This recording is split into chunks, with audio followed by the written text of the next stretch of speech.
कोविड-19 हे जे संकट आपल्या देशावर जे कोसळलेलं आहे हे अत्यंत असं महाभयानक हे संकट आहे। या संकटाचा सामना करण्यासाठी मागील 15-20 दिवसापासून शासन, राज्य शासन, केंद्र शासन दृष्टीने प्रयत्न करत आहे।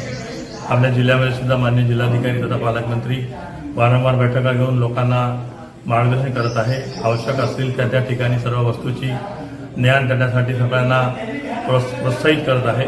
खरं पाहिलं तर या भयानक संकटाचा सामना करण्यासाठी आपल्या राजुरा विधानसभा क्षेत्रातील मी नागरिकांना विनंती करतो की या भयानक संकटातून आपण सुद्धा शुद्ध नागरिक या नात्याने आपल्या घरीच बसून सोशल डिस्टन्सिंगचं सुद्धा आपण नियम पाळले पाहिजे। शासनाचे जिल्हाधिकारी निर्देश पाळले पाहिजे। कुठेही कामाच्या व्यतिरिक्त बाहेर निघालं नाही पाहिजे।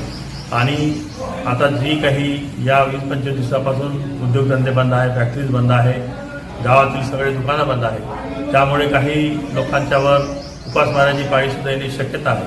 अशा सगळ्या लोकांची सुद्धा व्यवस्था करण्यासाठी आम्ही नियोजन केलेलं आहे। विशेषतः या विधानसभा क्षेत्रामध्ये गडचांदूरसारखं मोठं शहर आहे, राजुरासारखं मोठं शहर आहे। या शहरी भागामध्ये अनेक असे उद्योगधंदे असल्यामुळे अनेक असे बेकारांची समस्या निर्माण झाली आहे। त्यांना त्यांच्या कॉन्ट्रॅक्टरनी कामापासून परावृत्त केलं आहे, त्यांना त्यांच्या रोजीरोटी मिळत नाही आहे। तसे जे काही कुटुंब आहे ज्यांना राशन कार्ड नाही अशा कुटुंबाचा शोध घेऊन खरं पाहिलं तर यांच्यापर्यंत कसं अन्नधान्य मिळेल यासाठी आम्ही प्रयत्नशील आहोत। त्यासाठी आजच आम्ही गडचांदूरला एक मीटिंग घेतली। त्या मीटिंगमध्ये आम्हाला माणिगड फॅक्टरीच्या लोकांनी सहयोग केलं आणि माणिगड फॅक्टरीच्या अधिकाऱ्यांनी असं सांगितलं की गडचांदूर शहरापुरती जे काही आवश्यकता असेल ते आम्ही पूर्ण करू।